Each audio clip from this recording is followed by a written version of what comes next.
So, decompression surgery. So, ano to itong decompression surgery na to? Ito ang removal or reposition ng mga body part na nagko-compress ng with each other.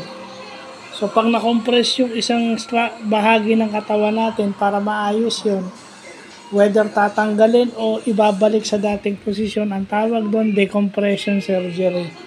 Bakit ako naging interesado dyan? Kasi kilala naman natin si Angelica Panganiban, yung sikat na celebrity ma'am at sikat na artista, nag-undergo ng decompression surgery. So yung mga artista na yun, nagwo-workout yan, grabe fitness niyan, kahit sabihin mong may anak na siya, meron pa rin siyang fitness regimen, pero nangyayari yan, yung mga decompression surgery na yan. So bakit yan? Buti alam natin yan kasi it can cause yung during the surgery, fatal, pwede ka raw mamatay.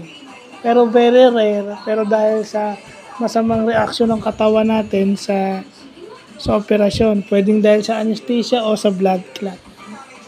So, isi-share natin to sa iba, para kasi PWD hindi, kailangan malaman niya kung anong ginagawa dyan sa decompression surgery na yan. So, yun lang po.